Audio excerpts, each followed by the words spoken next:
chat rooms, every other one, and it's always, you know, I made $4 and the broker made $500 margin on this job. That's what all the owner-operators all think is crazy like that. Trust me, if Adam and I were making $500 and the carrier was getting 4, we wouldn't be sitting in the room, we'd be in Hawaii.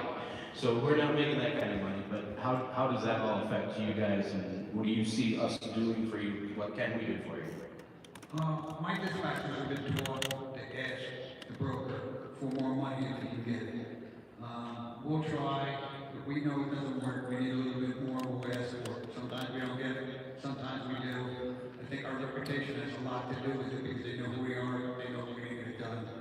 So there's nothing wrong with asking the broker if he can give you a couple more dollars on the car. Relationships really matter. This is a business of relationships. And you know, you see, Jay and I have this running gag we talk about all the time. You know, you look at some of these companies that advertise, we have 37,000 signatures. Okay, I'm sure that you do, but the number of companies that you do 90% of your business with is some tiny fraction of that. Why? Because the relationship matters. Because if you send that load out to someone, you want to see it done. You want to see it done right. And in our experience, what we've learned, and where I'm going with this, is that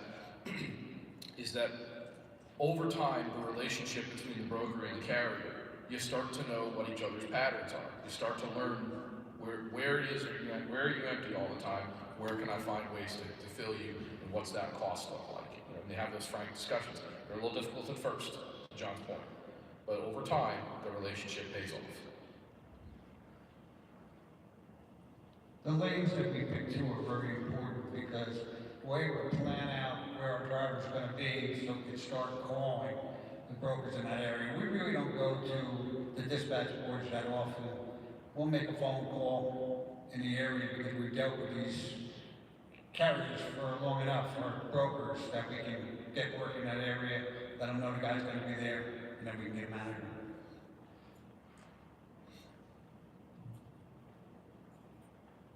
Sometimes we do this on purpose. What's your cost per mile running like here right now? Fuel pricing, $4 or $5 a mile, you think? Or is it up to $6 now? Depends. Depends, okay. So I would say a company asset, okay, I'm not talking 1099 owner operators, because that changes the game quite a bit in a lot of ways, but in general, to run the truck empty before I pay a dime of payroll is going to be not less than $3 per mile traveled, not less than that. Now, that fluctuates with fuel, that radically fluctuates with the cost of insurance, which has a lot to do with the lanes that you run, the states that you operate within, the requirements, and then furthermore, what the manufacturers or customers require in terms of cargo damage, liability, you know, all of those things. In fact, I would say the second largest obstacle to a carrier being able to effectively get into this business after finding equipment and a driver is insurance. Serious obstacle. 100%. And then once you start getting into payroll and all that, that's when things start to get complicated because the distance comes into play, and you know, how much revenue does the truck have to generate, and you know, and so on and so forth. So I'm speaking at a very high level. My experiences with 75 and 80-foot steer car carriers, the ones with big head racks and all that. It's a little bit different dynamic when you get into hot shots and you know, all those kinds of things. That's also a really big difference too. One of the other big factors is whether or not you own the equipment versus lease the equipment. You know, that has a much bigger swing in your cost and cost structure and structure of your company than you would expect. So. Yeah, that's right. By the way, if you're having trouble with a carrier and you find out that he's renting his truck, that could be a problem, right? Might not be around very long is what I'm saying. Did you guys happen to see, was everybody, that statistic that we got from Super Dispatch, did you see that? The average life expectancy of a car hauler? 1.72, you said? Yep. Before 2018, it was 3.01 years. After 2018, 1.72. That's the new guy. Starting out, gone. And then you hear, where's this other guy? This guy. Here, listen to this guy for a second. This will make you wonder what's going on.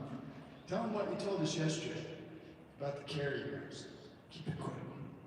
About the carrier guys, I do not agree with the life of carriers of 1.5 years because they just changed their company names and it's same truck, same driver, same owners. It's hot shots and they cannot live more than 1 year because they have like 20 trucks and 30 inspection within 2 months and insurance canceled their policy and that's it. And they just open another company name on their relatives and all that stuff.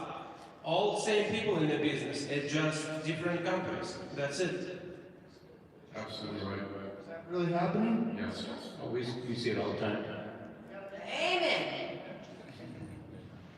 So who's the big broker in the room then? How do you guys deal with this? That's what I'm curious. How do you deal with that? How we deal with it at our company, we're integrated with the FMCSA, so we track lines items and data every single night, so it gives us flags to our team that tracks carriers. So we'll know when they change names, we'll know when they have traffic accidents or insurance is gonna lapse. So we try to mitigate our risk up front by staying ahead of the curve. So we'll mark them active, inactive, whatever the case, whatever the severity of the different things that goes on for those items that we get. Yeah, that safe sex score is a big deal. And I have, for our company, I have one person who is essentially a compliance manager, and that's all she does is, chase down. I mean, because you're going to have inspections as you travel all over the place. You're going to have tickets and things like that. Dealing with the compliance side, dealing with the regulatory side of that is, for me, a full-time job. So I'm in our organization. And that goes, you asked a question about cost before, and that's not nothing. When you get into the cost of expertise in this kind of business and the intricacies of a specialized business on the car side, that starts to add up over time. So Joe, as you've seen the mix of products change and get more expensive and the stands dropping off the smaller cars, are you seeing your insurance have to be adjusted in order to make sure you keep enough coverage? Well, okay, in my case, because we service several different customers, we have to insure for the least beneficial or the most expensive policy, if you like. Do I see the insurance rates adjusting? Yes, I do. Kind of an interesting thing, though, is you would think with the degree of regulation that has been on America's highways since the ELD mandate, you'd think that insurance rates would become more favorable. That's not the case. We are seeing that the amount of preventable and severe accidents on America's highways are getting worse, not better, in the trucking industries. This despite some very important and I think beneficial steps that the FMCSA has taken, where used to be there were ways for people to be able to hide that they had addiction issues, things like that. That's gone now with the federal clearinghouse. Used to be that there were ways that you can kind of cheat on your log hours, or you can hide fines and other regulatory things, kind of like what the gentleman said before, when they just change names on the company.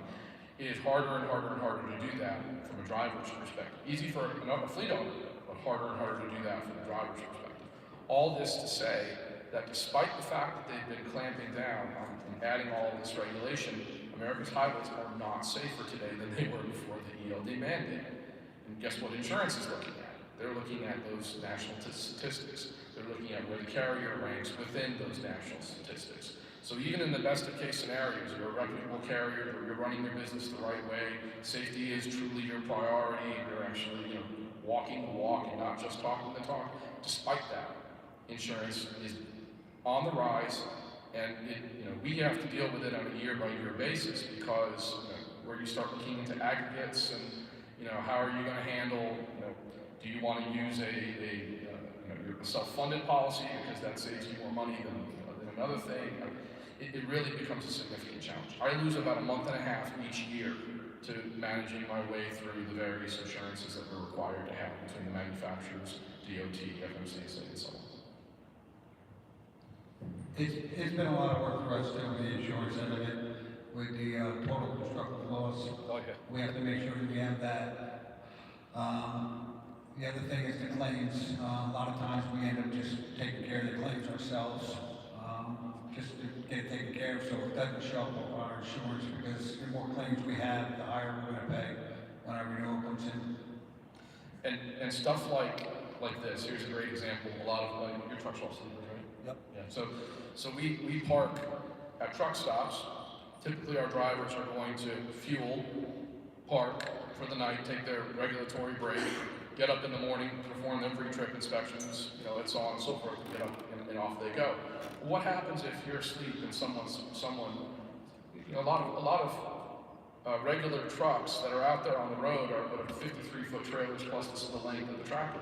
Well, a car carrier now is 80 feet long with overhang on the front that's that is 12 feet up, overhang on the back that's 12 feet up. You know, that driver that's kind of figuring out how to get into that parking space, they're not paying attention to where the tail end of that F-150 is or whatever you got up on the head wrap.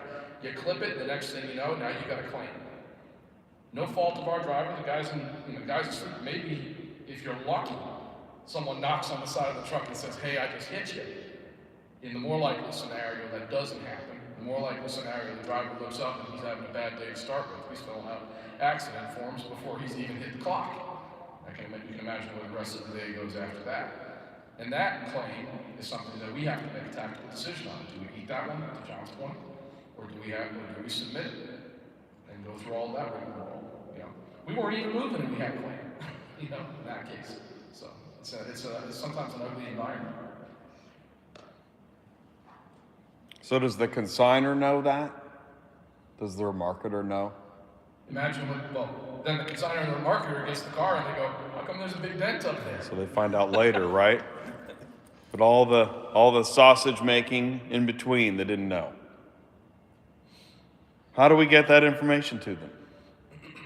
Do they need that information? Oh, we give it to them right away, they know, because they're not gonna pay us. Right. So Okay. the claim's taken care of. Relationships again. Okay. Ding the bell. Thank you very much. Relationships. Yeah, hey John, awesome to see you here, by the way. It's been a lot of years since we've done, but can you add, talk about how y'all are refleeting? You know, obviously talk about the big investment in your 9-car haulers and stuff. Have you looked at possibly doing 5-packs, 3-packs, stuff that can fit the e-commerce model, things seem to be going, that can help you not have a CDL driver, that has a little bit more access to finding drivers and fill your capacity? Yeah, we use 2 car carriers to do a lot of our pickups in our area and to bring them back to our terminal. And then we put them on carriers and take them down. 5-packs was great when we had lease returns and everything, because we were going to the dealer, picking them up. Our guys were busy every day going in, grabbing these cars out of the dealers, bringing them up. We throw them on, take them to the auction. I'm being honest with you, the 5-pack business right now is off. The work's not there for it. The thing with the 5-pack is it's as high as a car carrier. We can get up to 13.6 on the head wrap on that. So we have a problem getting around the city and in some areas because we have to worry about the overhangs. But yeah, there was work. There was a lot of work for it. And I always told people, you get into 5-packs, they make your life so much easier. You can make a lot more money because you're moving 5 cars instead of 2. In the new car space, it's the opposite. You want to cram as much on as you can, because that production of the level of that driver is key. So different use case, different benefits. So Joe, you talked about spending as much time as you can. What about some of this new product that's coming out, electric vehicles? Are you able to get as many vehicles on as you could before? I'm sorry, repeat that again. With the new products that are coming out, the electric vehicles, is that restricting your loads as far as how many you can fit on your loads, or show configurations and those type of things? Yeah, and so EVs are anywhere between 30 and 50% heavier than their comparative internal combustion vehicle, and so that's had an impact. Hybrids have a bigger impact than you think because they're usually about 20% heavier too, and so you end up in this problem where you can't haul as much volume as what you were fleeted to haul because your you're running out of pounds to be able to load these things. So it forces us to staff differently and more CapEx, more equipment, and so far down the line. Remember the driver shortage? Then you got to find that too. So yeah, that without a doubt, there's been an issue that is just starting right now, but probably in the next 3 years, we're going to really see a crunch as it relates to EVs. What about being able to get drivers? Is it starting to get? Well, I find, John, he's probably a little different approach for you guys, the way that you guys run, but we find that it's just so market dependent on what, who's out there at the skill level, whether you're training from scratch, or if you're bringing people on with experience. It's just hit or miss. We had a problem. We were having a hard time finding drivers, and we don't know why. But I think now what we're seeing lately is the driver pool is starting to come back. And I don't know if it's because a lot of the smaller companies have gone out of business. But yeah, knock on wood, we're in good shape right now. I think one of the things that's kind of interesting about the driver availability, the workforce availability right now, I find, is the number of drivers who will apply. And I usually ask, why are you looking to move? Why are you looking to make a change? Because especially in car hauling, training a driver from scratch is a commitment. It takes months and months and months to get any good at this. And very often the feedback that we get is a horror story of, I work for this company and that, not necessarily cars, freight companies, that just treated their people like trash. And I mean, right now, with as many companies are saying that there's this workforce shortage and that there's all this, we can't find drivers, and yet they still, you tell drivers, okay, well, you'll be home every night, and they send them on 3,000-mile runs, and my daughter has a dance recital to go to. It's too bad, take the load, all that kind of stuff. And the way that they treat people it boggles my mind. So we're seeing a lot of people that are leaving other industries because of terrible treatment and trying to find companies where they can land and be home and stay there. And I think that's one of the things that's helped us a lot over the years. I've heard the same thing. They've come up to me and said, I don't want to be a number. Yeah. We want to know who you'll talk to us and stuff like that. And we've always had an open door policy with all my drivers. Yeah, but don't want to be a number is a really big one. I hear that a lot. It's culture. There's culture in the Midwestern. I've been there, I've seen it. Joe's in the shop, Joe's in the dispatch office, Joe runs around shaking hands and talking to people about what's going on in their life. The turnover over there is pretty minimal. Trucking as a whole, Joe, the stats, what's turnover traditionally? Carl, probably 40%, 50. I mean, let's say it this way. For every 10 candidates that we consider, 5 are going to make it through training. And of those 5, 2, maybe 3 are going to be there in 6 months. That's our experience. Right, and we don't have a car hauler college that you're aware of. Hard knocks. So we can't send them to the car hauler university. We have to train them, educate them ourselves, and then we want to retain them. We had a candidate, I won't say the company names, I don't want to besmirch them, but we had a candidate that came to us with a number of years of experience with, I'll just say a company everybody in this room knows. And they were operating high mount, high fifth wheel, like a 5-car carrier type thing. And came to us and said, I have X number of a year or 18 months of experience, whatever it was. Loaded the full-size 80-foot car carrier, came off shaking. She was literally shaking. I've never done anything like that before. What did you do the last 18 months? Well, it wasn't that. And ended up having to spend a full 6-week training cycle with that person, getting her, fluency and okay guys, we're starting from scratch, here's where we're going, that kind of deal. And you'd be surprised at how different it becomes, especially when they start getting into the rhythm of, how the loads work and how does the network work and those kinds of things. That's a consideration too. It's not just put them on, take them off. It's how do we make money with this? If the driver isn't making money, they won't be around for very long. I can tell you that right now. There's plenty of opportunity. You got a Class A CDL and you got a pretty good looking MVR. You're gonna find work somewhere. So.